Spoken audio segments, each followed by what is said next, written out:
سلام أب كله كرنعت على متركبو تختاتلت مدبنا زينات على تسلس حيزنا لكم قريبنا لنا فلما أرئست زيناك نسمعكم سلطنا أبو سنة وسنة عفار أنصار حزب تግራይ جنرال سامورا حنصاصت الموقع كوينو تحرير له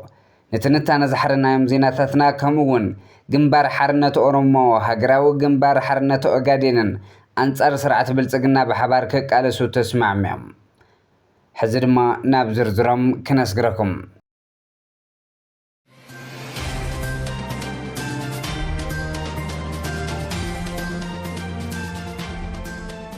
ብልጽግና ሎም ውን ትግራይ ከድሚ ብትግራዋይ መጸሎ ብዙሕ ባጀት ፈሰስ ብምግባር ኣብ ወሰና ዓፋር ስልጠናታት ይህበሎ ካብ ኣብ ጊዜያዊ ምምሕዳር ትግራይ ዝነበሩ ኣመራርሓ ክሳብ ኣብ ኣዲስ ኣበባ ብዘለዉ ናይ ብልጽግና ኣካላት ኣብ ወሰና ዓፋርን ካልኦት ዕጡቓት ሓይልታት የሰልጥነሎም ቅድም ክብል ኣብ ወሰና ዓፋር ክስልጥን ዝግበር ዝነበረ ዕጡቕ ብስርዓት ብልጽግና ዝተዋቐረ ኮሚቴ ኣቢልካ ክጠናኸር ምግባርን ሓደ ዝተተሓዘ ዓብዪ ሽርሒ እዩ እቲ ዝተዋቐረ ሕቡእ ኮሚቴ ነዚ ዝስዕብ ይመስል ተስፋዬ ቶሌን ሬድዋን ሁሴንን ካብ ኣመኻሪ ብሄራዊ ድሕንነት ዶክተር ጌዲዮን ጢሞቴዎስ ካብ ወፃኢ ጉዳይ ሚኒስትር ፊልድ ማርሻል ብርሃኑ ጁላ ካብ ሰራዊት ምክልኻል ኢትዮጵያ ከምውን ካልኦት አባላትን ዘለዎ ኮሚቴ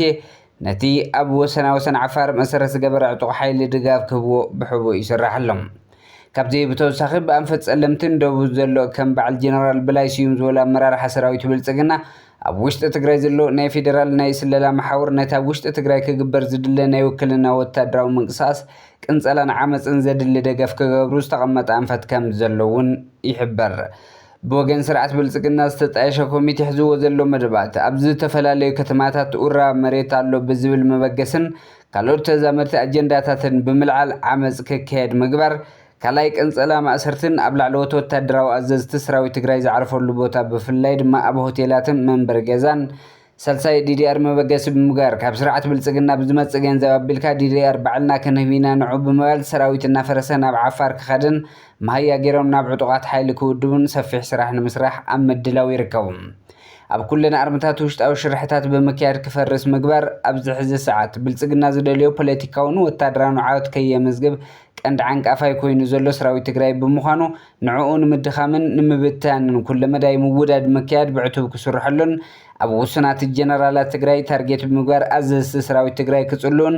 ብኡ ኣቢልካ እቲ ሰራዊት ክብተን ምግባር ቀንዲ ዝተተሓዘ ስራሕ እዩ ኣብ ልዕሊ ዝተፈላለዩ ኣዘዝቲ ሰራዊት ትግራይ ዝካየድ ወፍሪ ጸለመን ምጽልላን እውን ተጠናኺሩ ክቕጽል ምግባር እዩ ስርዓት ብልጽግና ቀጥታዊ ውግእ ካብ ምክያድ ብኸምዝታት ሕቡእ መንገዲ ሰራዊት ትግራይ ባዕሉ ንባዕሉ ክባልዕን ክብተን ምግባር ልዑል ባጀት በጂቱ ኣብ ምስራሕ ይርከብ ዓፋር ሓራም መሬት ብልጽግና ኦሮሞ ኮይናላ ነዚ አንድ ተበግሶ ድማ ገለ መራሕቲ ትግራይ ምሻዕብያ ዝገብርዎ ዘለው ዝበልዎ ርክብ ኣብዚዩ የሻቅሎም ስለዘሎ ነዚ ድማ ክብርዕን መታን ሓደ ፕሮፓጋንዳታት ብምስራሕ እቲ ብሰንኩ ኩለ መዳይ ውድቀት ትግራይ ተስፋ ሲኡኑ ዘሎ መንእሰይን ስራሕ ኣልቦነትን ተስፋ ምቁራጹን ተበሊጾም አንጻር ህዝቡ ክስለፍ ዝተዋደደ ስራሕ ኣብ ምስራሕ ይርከቡ ብልጽግና ኦሮሞ ንምፍልላይ መራሕቲ ትግራይ ከም ዓብይ አጀንዳ ገይሩ ናብ ረብሕኡ ከውዕል ዝጓየ ዘሎ ፓርቲዮም ንበደል ሻዕብያ ትማል ክሓብእ ዝውዕል ዝነበረ ባንዳ ትግራዋይ ድማ ንመንእሰይ ትግራይ ሻዕብያ መጸካ ክላ ክብሎ ይስምዕ ኣሎ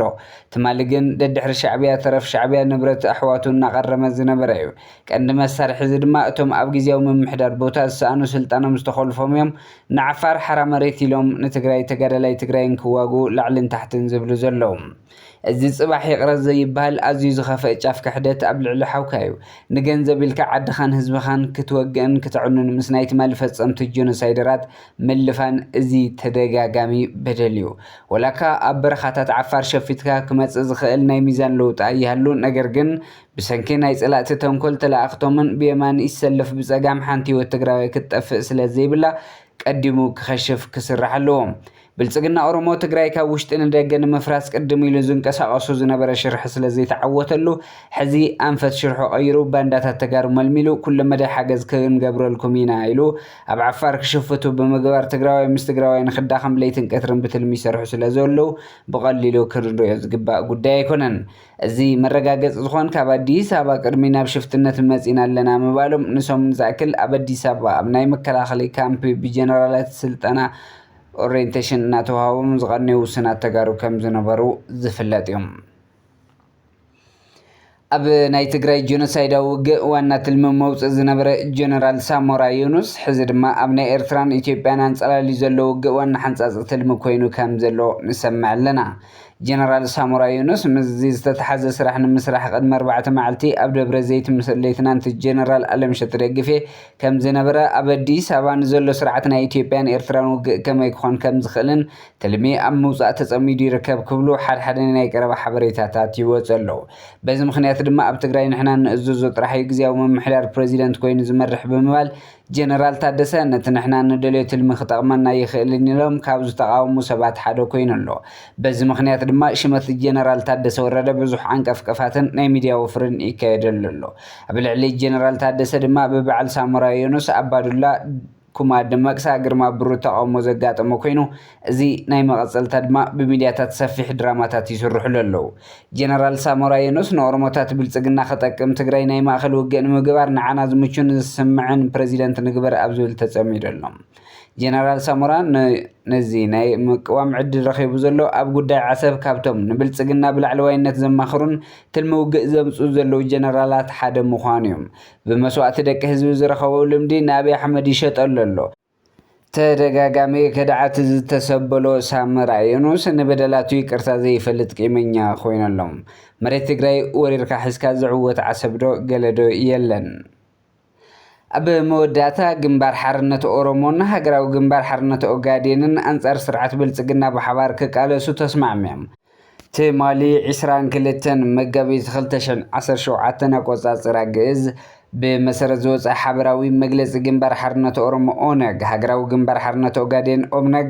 أنصار بلصقنا بحوار كقالسو وسانو محليفهم اللو جنبار حرنة أورومو أونغ عباي أوروميا زبل جرحت حنجيتو لعلي 6 عامታት زوقطيره مخان انتزربلو جنبار حرنة أوغادين دما داغمنا بصوماليا ريبابليك عدنا زبليوم كلتيوم أم بتتان إثيوبيا زعروديوم زي سممع زي دما أب ዝኾነ وان أبتا مودا أزي ترفا إثيوبيا نزغبر فتح اتحادنات حدا مرغاغص كارد دغاف نمهب زعلمايو باركس كبرات تخاتلت مدبنا زيناتات زعلت ابز كمبيتنا سسناي نعخم سلام نعخ تግራይ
مريتكم قال سب أمريكا أمام زحمكم وفياكم سسون قدري زقودي تمر قلاتكم ملاش وردي حبني كرعتي للتعالي